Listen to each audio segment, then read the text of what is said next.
With the fourth pick in the 2023 NFL Draft, the Indianapolis Colts select Anthony Richardson, quarterback, Florida. I'm going to bring energy. I'm going to bring hard work. God willing, I'm going to bring a Super Bowl. I was extremely emotional. They called me before the draft and kind of let me know if things were to favor in their way, they were going to pick me up.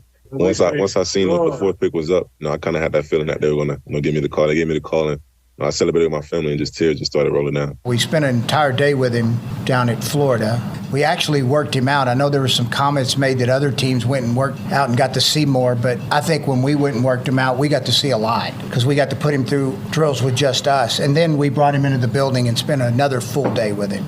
I give our scouts credit now. Morocco Brown went in, and like back in August, I'm getting these text messages from Morocco. He's at Florida practice going, you should see the show that I'm watching on this practice field right now. So we had some awareness of, who he was and where he was, what his talent level was a while ago. It definitely helps. When a guy can run and add that element to your offense, it's a big plus. It puts stress on defenses, and obviously he has that capability, but I just wouldn't sleep on his throwing ability either. That ball comes out pretty now. He can spin it. He's got a huge arm, and he makes some huge plays in the pass game. So we're excited to work with him.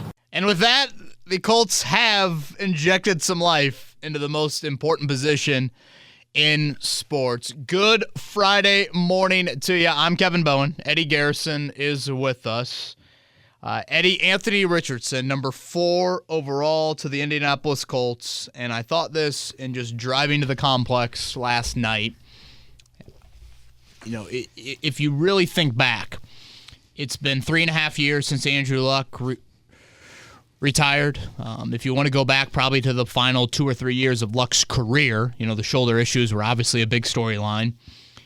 It's been quite some time since the Colts have had a quarterback that wasn't depreciating.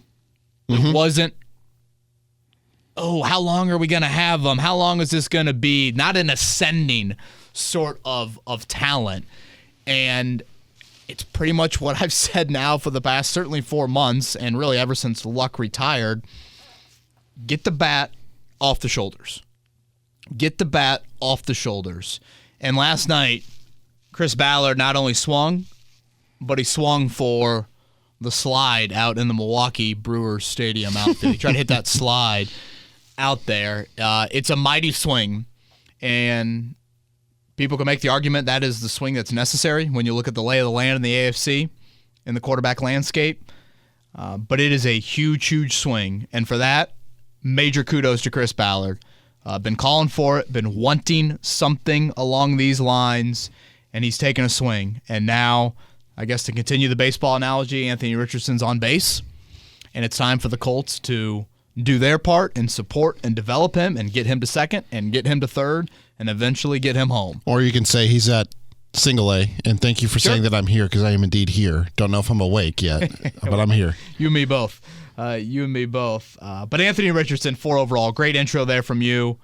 I guess just briefly, your thoughts on Richardson. I love that he took the swing finally. I think it's Ballard acknowledging, like you said, you're in the AFC. You can't take somebody who may be ready right away and Will Levis, but there's somewhat of a limited upside, and there's so many question marks on what he is and what he can be. And when you factor in some of the reporting that was going on about his character saying he didn't interview well, and then you hear the stories of Anthony Richardson, you hear how he talks in interviews at the Combine and then after the Combine and leading up to the draft. And I was just glad they went that route because I think the upside is who knows what the upside truly is. I mean, he can come in right away and be your red zone quarterback if you really, really wanted to do that. I don't know if they're going to do that. But like I said last week on the pod, KB, they're going to have to do a really, really good job at managing expectations because there is a portion of the fan base that wants him already because they see the tantalizing traits, they see the speed, they see the power in the run game, they see the big arm. They have to be patient and let him get right in the processing department at the NFL level. We'll certainly talk about when and if or when they should, insert him into the lineup. That'll be a huge storyline all offseason long. It's almost like a practice for all Colts fans this offseason should be to go back and watch Peyton Manning's 1998 rookie season. I think we're so ingrained to what Luck did as a rookie. Mm-hmm. We almost forget there's the other end of the spectrum. And obviously there are questions with this pick. I mean, there are major questions with this pick. So we'll explain all of that. Let's start here. I think listeners of this podcast will have, certainly on Monday's pod when we did the mock draft and I went with Richardson, Kevin knew. My tone changed a little bit. And, I think the more that I thought about it, the Shane Steichen presence, mentioned that all along, cannot be, I think, really overstated. I mean, it's real. I also found this really interesting, Eddie.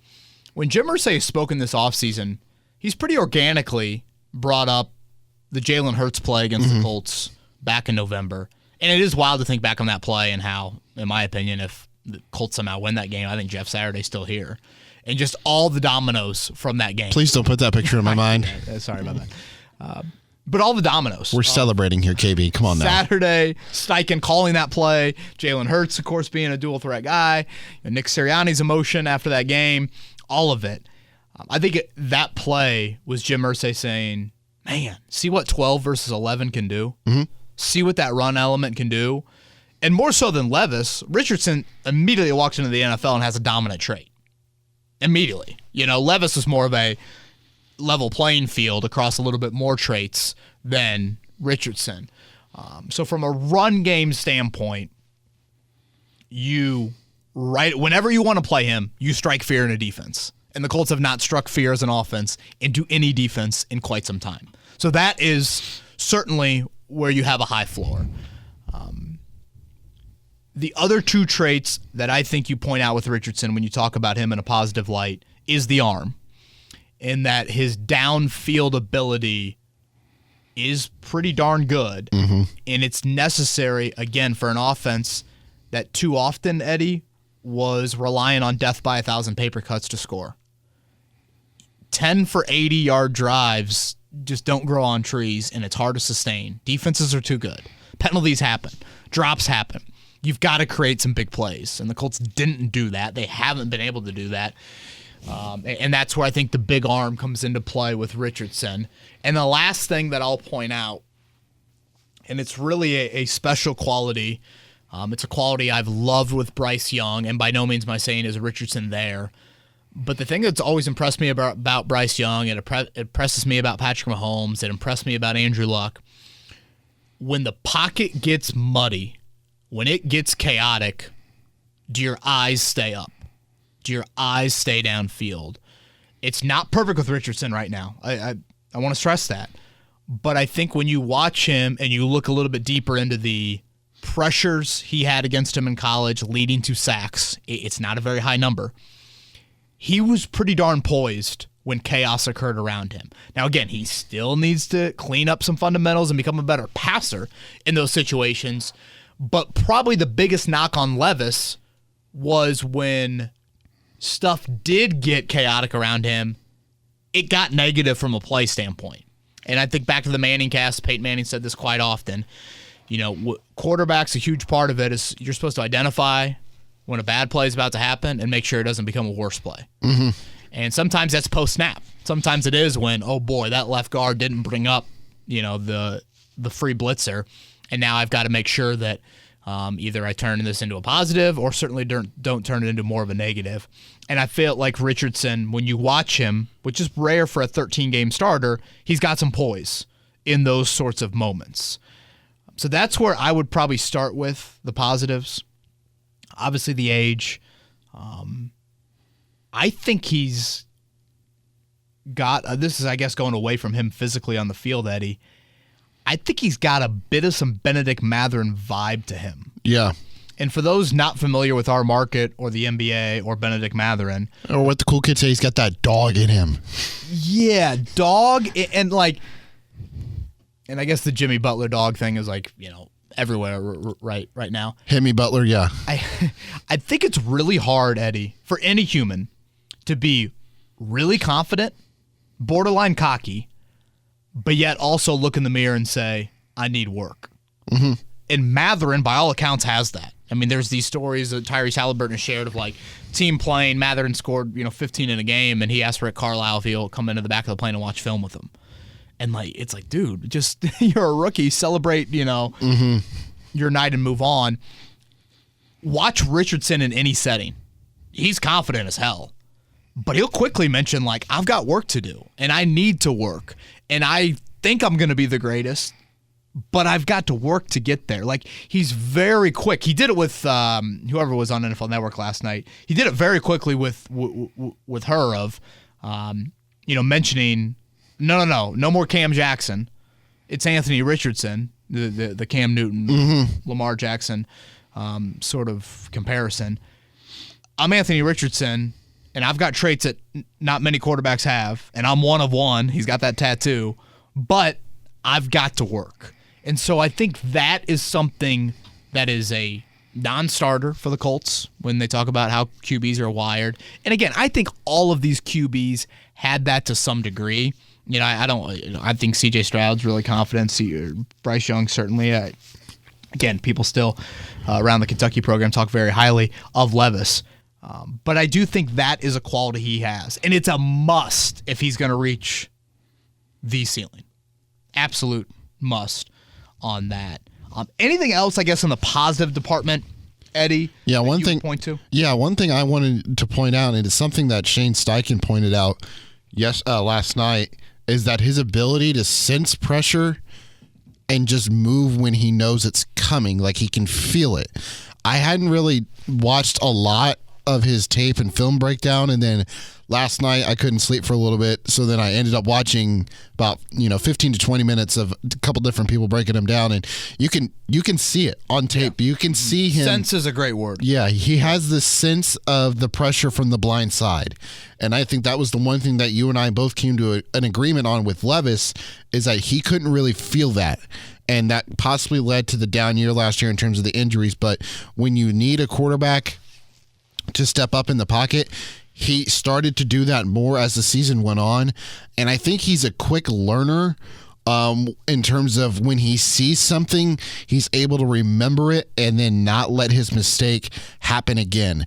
So I was watching some of the Tennessee game from this past year, and they ran some chaotic zone coverage where the linebacker drops back in zone coverage, and then the two safeties come forward.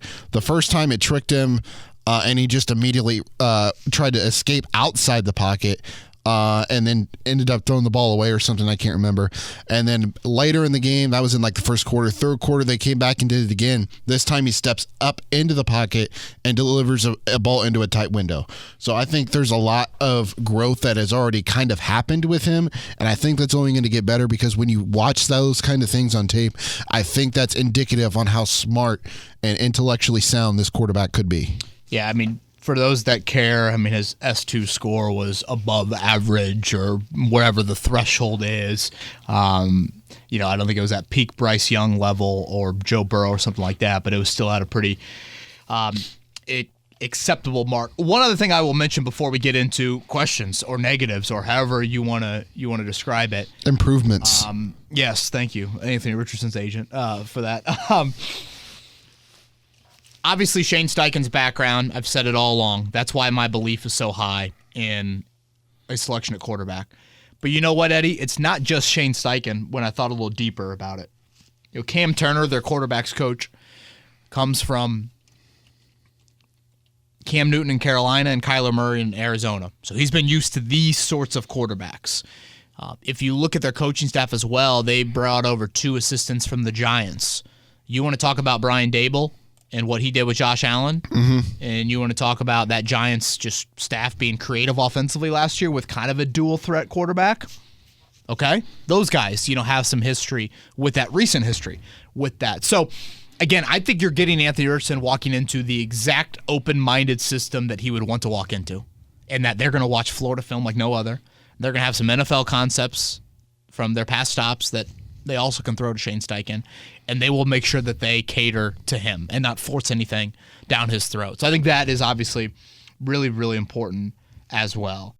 The questions begin with his accuracy, and it gets back into the debate we've had, Eddie, of, okay, which flaw is easier to develop?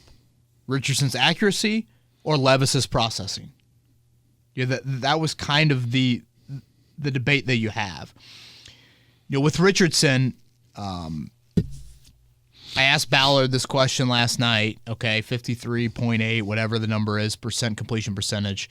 Is there context around that? Just further explain. Ballard didn't want to go with drops. He didn't want to go with the types of throws Richardson was asked to make at Florida. He did go with kind of the fundamental, and he is changing his tune a little bit from what he said a few years ago, and that accuracy can be developed, or completion percentage, I should say, can improve. Yeah, because he said that it's something that they've seen across the league is that quarterbacks have been able to improve that part of their game. And again, Josh Allen is probably the one that stands out the most. The Jalen Hurts comparison is going to happen so often, inevitably, with Richardson based off Shane Steichen's background. I don't think that's apples to apples. Look at Jalen Hurts in college. That was a pretty accurate QB, and that was a dude that played a whole lot. So he came into the NFL with a pretty high floor from that standpoint. Richardson's not walking into the Sundays with that aspect to it. So I want to push that comparison to the side. We're 15 minutes into the podcast. It's time for a golf analogy. Richardson can hit the driver. He can hit the long irons. Can he hit the short game? Or make the layups. Make the layups is a great point. Thank you, Chris Ballard from a couple years ago. What's his short game look like? When he misses a green, can he provide, here's a chip shot to 5 feet? Something like that. Those sorts of things he struggled with. In the 0 to 10 yard routes,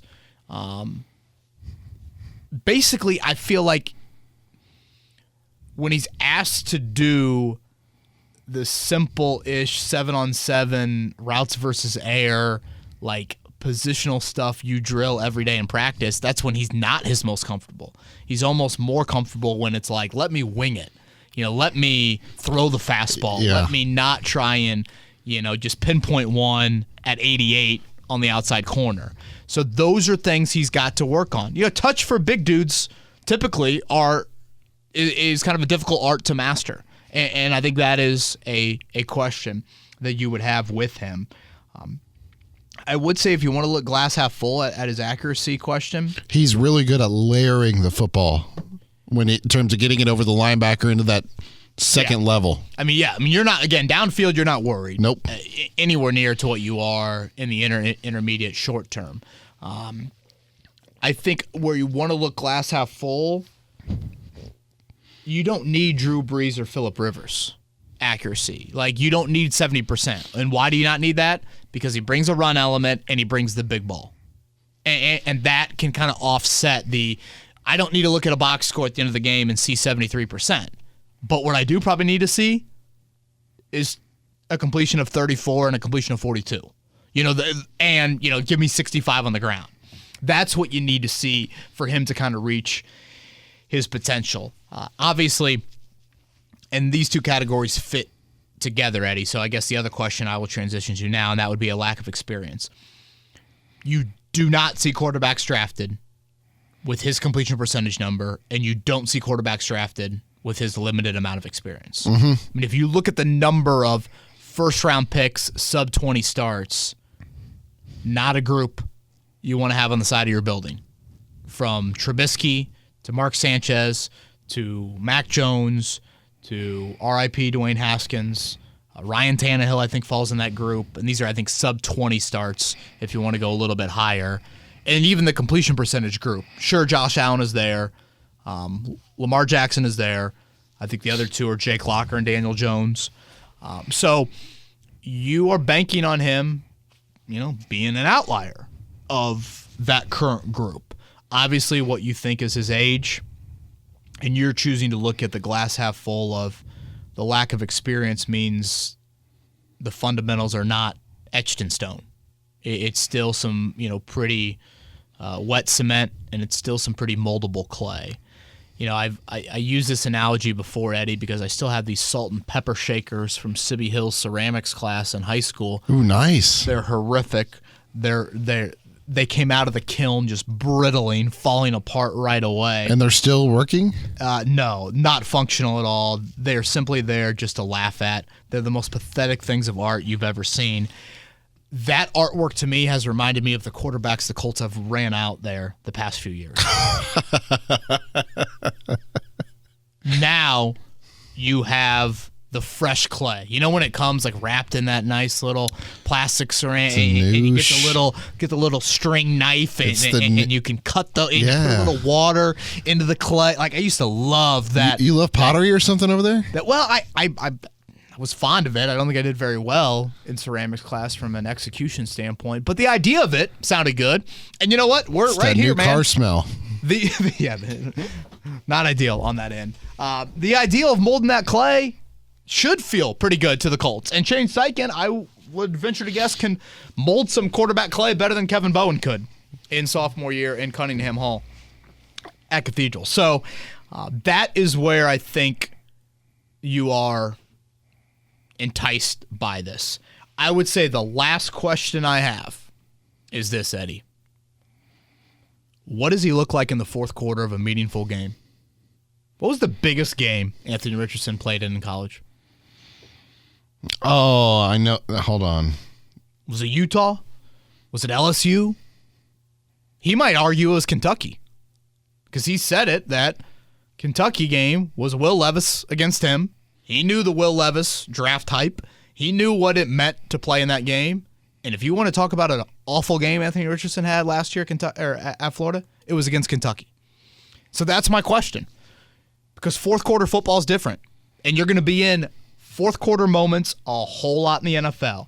Again, he's got some mental attributes that make me think he can be a guy that can deliver for you. But you don't know that.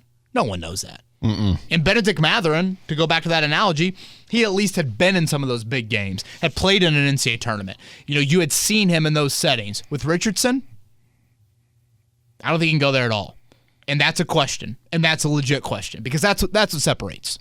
That's what separates you from the rest. I mean, his best game last year was obviously the Tennessee game, 24-44 for 453, 2 touchdowns, and he didn't run it that much, only 7 for 24. I think he took a couple sacks that, brings down the number in college. But, I would say Kentucky, and then the last game of the year, Florida State, when it was a one-possession game, and that's the game he goes 9 for 27. And honestly, probably more than anything, Eddie, when you go, what was their record last year, 6-6? Sure. When they go 6-6, you just aren't in big games. I mean, sure, it's an SEC game in an afternoon setting, and there's a ton of people there, but you're not playing for conference titles. You're not playing for, major bowl games. He didn't play in the bowl game, right? No. So, yeah, for all of those reasons, I think you have to have a question. I tweeted out a list of the quarterbacks in the AFC earlier this morning. Our audience, I know, is a very passionate football audience, so they don't need me to necessarily go through it, but I will. Start with the AFC East. Josh Allen, Mac Jones, Tua, Aaron Rodgers. AFC North, Joe Burrow, Deshaun Watson, Kenny Pickett, Lamar Jackson. AFC South, Trevor Lawrence, C.J. Stroud, Ryan Tannehill, Anthony Richardson. AFC West, Patrick Mahomes, Justin Herbert, Russell Wilson, Jimmy G. Eddie, loaded. Absolutely loaded. I put their ages as well. 12 of the 16 under the age of 27. So this is what you're walking into. And this is why the swing is as big as it is by the Colts, because you can get lost in the shuffle pretty quickly in that conference. I mean, just look at those names. You're going to have quality, talented QBs starting their Caribbean vacation in mid-January. Really quality. Where if they were in the NFC, hell, you just be average, and you're going to host a playoff game over in that conference. So that's what he's walking into.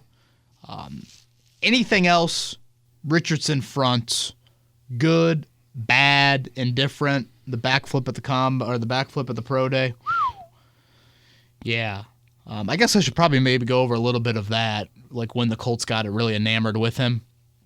Morocco Brown, who was third in line with the Colts, think Chris Ballard, think Ed Dodds, then think Morocco Brown, texted Ballard back in August, said, "You won't believe what this kid is doing on the practice field here in Gainesville." I thought he wanted to say, because he used the word show, and there was like a moment of pause. I thought he wanted to say a different word. He probably was. Without the bull this time. So that was the obvious first impression. You know, Shane Steichen came to Ballard about 2 weeks into him being on the job and saying, "Wow, just watch some of this Florida kid. And, yeah, I can see why there's hype." Obviously, they went and worked him out in Gainesville when they did their tour of the U.S. Got a lot of work with, and I think they did a lot of Gainesville homework with Richardson, and then brought him in for a top 30 visit. And that was important to kind of check the between the ears box, and he certainly checked that. So that's a little bit of the background on that. And then just lastly, him as a human. This is a Gainesville kid. Moved to Gainesville when he was 10. His father, not super into his life, Richardson has mentioned. Very close with his mom, very close with his little brother. His agent's from Gainesville. His manager's from Gainesville. This is a guy that went to Florida and wore Tim Tebow's jersey. So he is a homebody in terms of what Florida has meant to him. So I don't think you've gotten a whole lot of 5-star, number 1 overall recruit.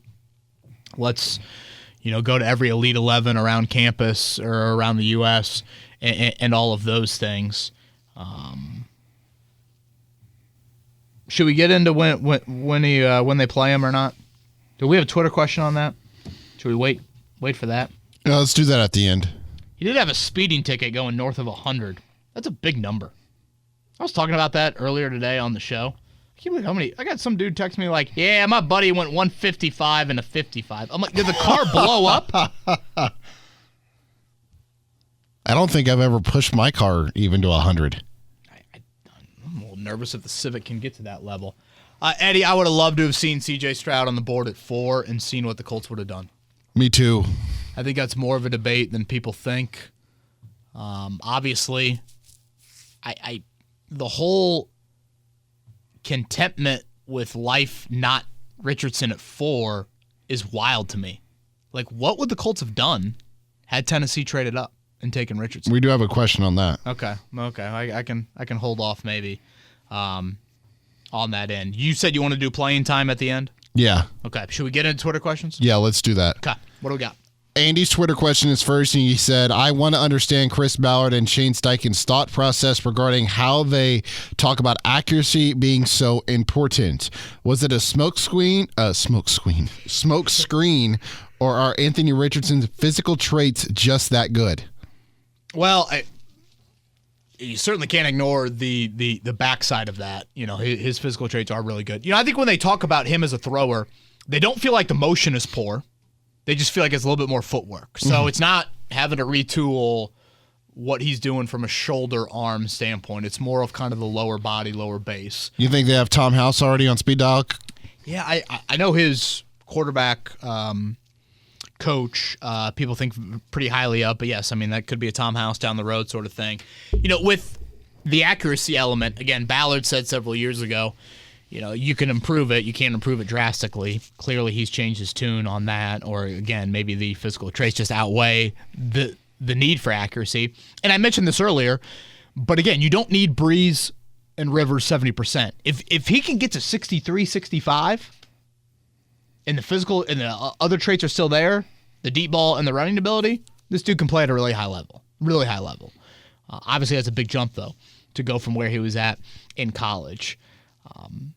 Big guys with touch, sure. Now, Steichen, as much as accuracy, 3rd and 8, can you rip it?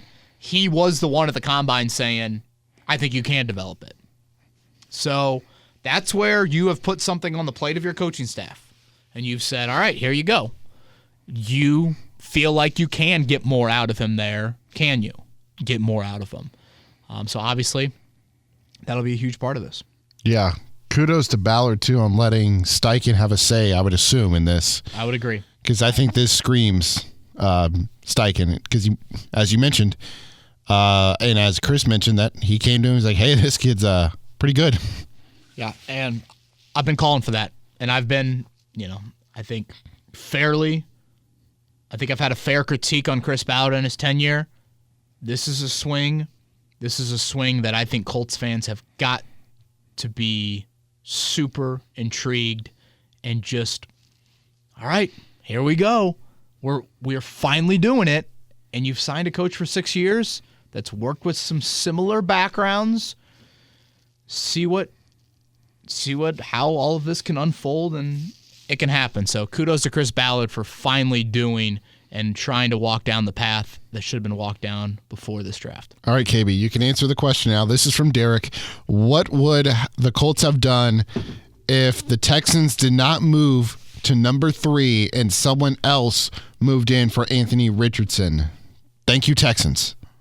Gosh, thank you, Texans is right. If you're a Colts fan.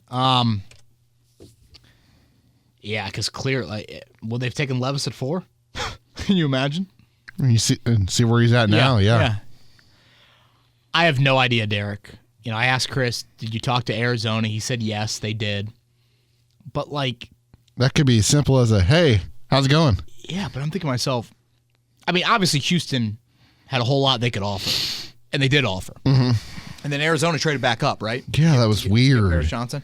That was weird. So, clearly Arizona wanted Paris Johnson to some degree. So them moving back to 4, I assume they just would have taken Johnson there. That would have made sense with Indianapolis. So, they clearly liked Richardson. They clearly were not we'll do anything to get him. Or they had a belief that Tennessee wasn't coming up, or a team I guess wasn't coming up. What you're doing is you're calling everyone's bluff. Yeah. In that, which is quite the risk to take if that backfires.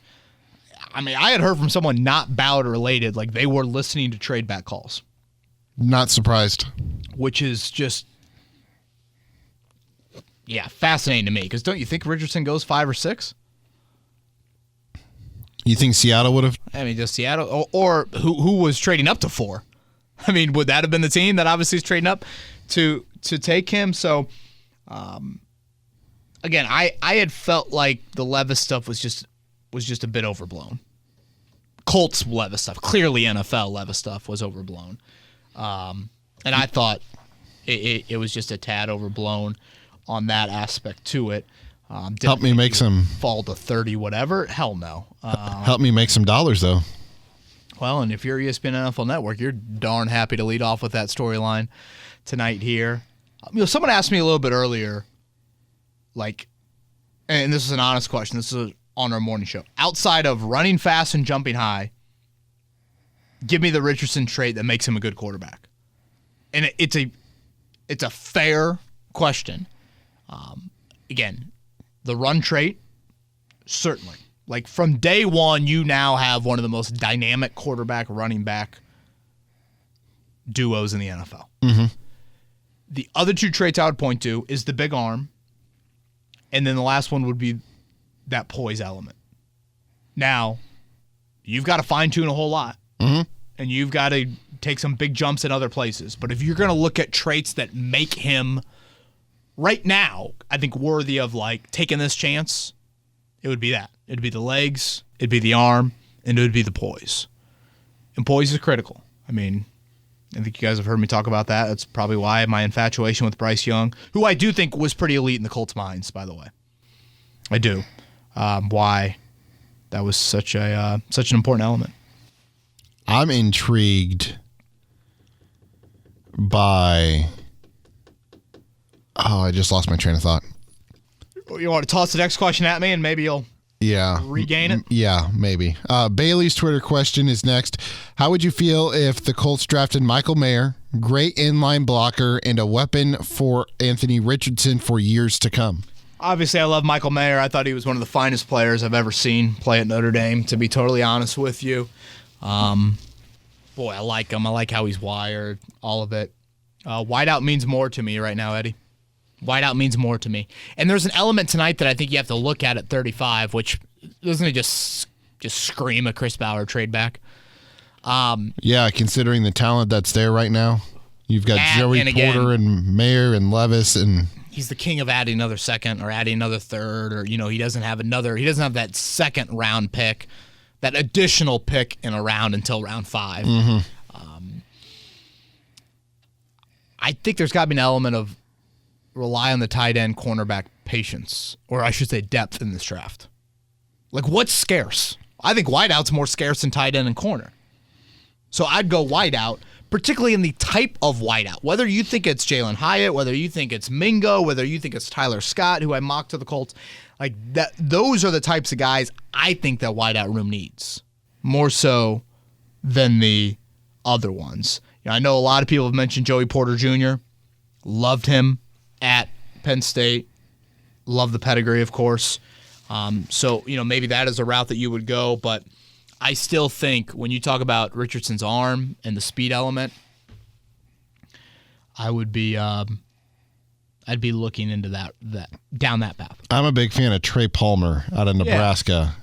Much bigger than some of the names that I mentioned. Yeah, he's a bigger body, but he is insanely fast. He was, I think, top 3 in the combine at 40s time, and probably the only bright spot for Nebraska football this year. Yeah, he is a former high school sprinter, 100-meter dash. So, I mean, he's got that kind of track background. That had some big playability. Yes, yeah. Former LSU recruit, then he transferred to Nebraska. Final Twitter question. Do you think there is a good chance that Chris Ballard will snag DJ Turner or just best available with this next pick? And that's from Dustin. Yeah, again, how you debate about corner. Certainly Turner's speed stands out to you big time. And I said this on the mock show on Monday. I went with Clark Phillips in 3 and Corey Trice in 4, those two corners, because, Eddie, I think you need different body types there. I think you could use a long outside one, but then boom, I think you could use just kind of that Kenny Moore type of guy as well. All right, let's circle back to Richardson playing time. Where do you stand? If the Colts are going to play him, do they need to play him the entire game, or can they afford to throw him out there for a handful of snaps and some different run packages? I've always been a baptism by fire guy at that position. Always been that. I will continue to be that. I'm not saying that I need to see him out there week 1 in September, but I think he needs to have a package of plays, and you put him into games with that from day one, and I would like to see him start over half the season. That's me. And you know what? It's early, very early, but I get a Shane Steichen vibe that he might be more willing than most coaches to throw a guy that only has 13 starts into that sort of situation. I just think there is no way to know, to gauge, to truly learn until you take off the red jersey, especially for a guy that like him that's so physical. Mm-hmm. Tyler Buckner from Notre Dame just transferred to Alabama. To Bama. That dude has played barely any football in his last 4 or 5 years because of COVID, because of injuries, all of those things. He just needs to frickin' play, and he's a dual threat type of guy. Mm-hmm. That he probably has more of a backyard element to him than a casual 7-on-7 element to him.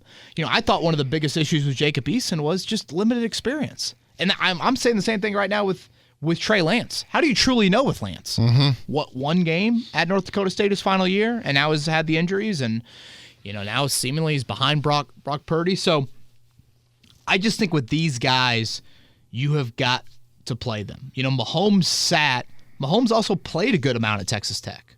Jalen Hurts sat for a chunk of that rookie season. Well, he also played a whole lot in college. You can't say that about Richardson. So I am a fan of playing him. Again, him and Gardner Minshew worked out together earlier this offseason, so there is some sort of relationship there. Did we overlook that in hindsight here? Yeah, I'm not going to put knowing the reason why the pick was made. Do I think at one point Shane Steichen probably said to Gardner, hey, what do you think of Anthony in that workout? Certainly. Well, no. Well, trying to, piece together the puzzle, because I think that picture came 3 weeks ago, and Ballard said about a month ago they came to the conclusion that Richardson was the guy they wanted. Right. a part of the entire profile on him, but I won't put it more than 0.5% Okay. of the profile. Again, I would like to see him out there for a good amount. And my expectations will not be 500 record. My expectations will not be 65% passer. My expectations will be get that dude into game settings because he just doesn't have a ton of that. There's a couple injuries in high school and early in his Florida career as well that kind of kept him from even playing a ton. Then, he wasn't always a quarterback. He made the switch pretty early in his high school career. From what to what? Wide out to quarterback. Certainly has basketball background. We've seen the highlights on Twitter. Hopefully, yeah. So those are some of my thoughts on it. And again, this has nothing to do with why I think he should play. But Eddie, if the Colts are bad next year, and they're playing Richardson, at least they'll be entertaining bad. hopefully. They were boring bad. Boring as hell bad last year. We would get in on these Monday podcasts, and we'd sit here and say, who's faster, Matt Ryan, Phillip Rivers, or Peyton Manning? That's very true. We would argue how fast the fastball was for Matt Ryan. Did he hit 78 on the gun today? Yeah. You're not going to be arguing that with Richardson. It might look bad. It might look really ugly. But you know what? And maybe this is me as a father of a almost 3-year-old and a 9-month-old or 8-month-old, whatever Max is. It's fun to watch growth. She's 3 already? Yeah, she'll be 3 next month. And she'll be 3 in June. Oh, my. What? Maybe this is me, using that, whatever, through that lens. It's fun to watch growth. You're going to get some peas and some poops on the floor. Uh-huh. But you know what? It's fun to watch growth because or at least I think you should know, this is the path you have to go down. I know I've said that so many times, but you've got to. I think as a fan, what you should want are windows where you feel like you have an annual chance to make a run. And ideally, that window stays open for 7 to 10 years. And when September rolls around, you sit there and you get together with your buddies, whether you're going to a game, whether you're watching at a bar, whether you're getting together with family, friends, couples, whoever, and you're like, hey, we got a chance this year. That's the goal. Create a 7 to 10 year window. And hopefully it's longer than 10 years, but that is the goal. And I think, in my opinion, the only way to go down that is to draft, develop, and build. And that's what the Colts have done here. Finally, they have done it. And now you got to support. You got to develop, and you got to hope when the commas start to come and the fame starts to come with Anthony Richardson, he stays as confident yet work ethicable, if that's even a word, that he is right now. Determined? Determined. Thank you. Yes. My question came back to me finally. Oh, okay. Here we go. So I was saying I was intrigued because right now, until he puts pen to paper, the Colts will have 3 quarterbacks on roster. Once Richardson signs that contract, it's 4. What's going on with Nick Foles? Eddie, I think there's a better chance you are on the Colts roster this fall than Nick Foles. Well, I figured that as much, but yeah, I really don't know.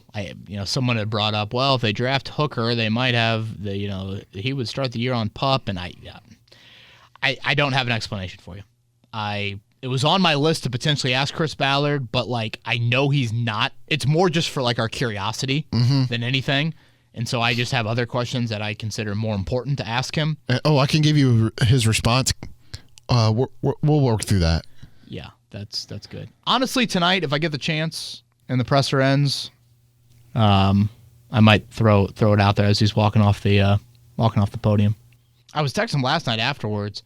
Because he went, he got a little ranty there. Did you catch that? Yeah, C.J. Stroud defense. Yeah, he got a little ranty there, which I found it interesting. And he was very apologetic. He goes, "Sorry about the sidebar." Yeah, and he was apologetic to me. I'm like, dude, I first off, I don't care. You can rant all you want. It makes for good audio, and it's more entertaining when he rants too. Yeah, and he was very upset about the leakage of the C.J. Stroud stuff, which again is kind of wild to me because I guess we'll never know the root of all of that. Who was the team, assuming it was a team that was doing a lot of that heavy lifting? Yeah. obviously Houston didn't care too much. Before we wrap up, Eddie, overall draft thoughts. I didn't pay a ton of attention. The Jahmyr Gibbs pick surprised me. Oh, my, yeah. Every time I looked up, I saw the Eagles taking a Georgia defensive lineman. Yep. I was about to say Georgia crushed it with Jalen Carter and Nolan Smith. Yeah, that's what I meant. Yeah, Philly crushed it with those two guys. AFC South went tackles for Tennessee and Jacksonville. Skoronski, I guess, if he is a tackle. Skoronski to Tennessee, is that right? Yes. And then the Oklahoma kid to Jacksonville, Harrison? Yes. I wonder if that was Cam Robinson suspension at all. Maybe. And I know he's got a contract. And they traded back a couple times. Did they? Yeah, Jacksonville traded back twice. Okay. And then obviously what Houston did. Good for Houston, man. Boy, that was quite the move. And they gave up their own first for next year. I think that's worth noting, considering that probably takes them out of the Marvin Harrison sweepstakes. They still have Cleveland's first for next year. I don't think we assume Cleveland will be a 3-win team. You could probably still get a Mecca Ibuka depending on where they fall. Yeah, if you want to keep a Stroud connection in there. So yeah, we'll see how everything unfolds tonight. Anything loose ends? We have so much written coverage on 1075thefan.com. Yeah, so. a nice job by you. What you put out four? Thank you. 4 pieces in the last 8 hours. We got 4 up there. We'll continue to do some recaps of every pick, and then let's come back Monday morning. Yes, sir. Monday morning we'll come back with a pod. Tyler Scott, Clark Phillips. I don't think that will happen at all, but those were the 2 picks I had in my mock, so I will stick there here in round 3. I'll say one trade back, so I can't say which player though. Trade back is the smart money. That is the smart money for the Colts tonight. Like a 9-pick trade back to get an additional 3rd. Yeah, or unless if Michael Mayer's there, you never know. They've got I forget the special teams. Yeah, Brian Mason. Yeah, from Isaiah Foskey. He was the punt block guy. Could he be in the mix for Notre Dame or for the Colts defensive end? Is Edge? Should we talk more Edge? Is that on the board? I don't know. Maybe they go quarterback. Oh my gosh, Levis again. Imagine if they did that. No mayo in your coffee for that. He's Eddie Garrison. I'm Kevin Bowen. This is our emergency pod. Probably the longest emergency pod that we've had. Peels are off the bananas. Peels are off the bananas. Written coverage all weekend long. Thanks, everybody. We'll talk to you Monday.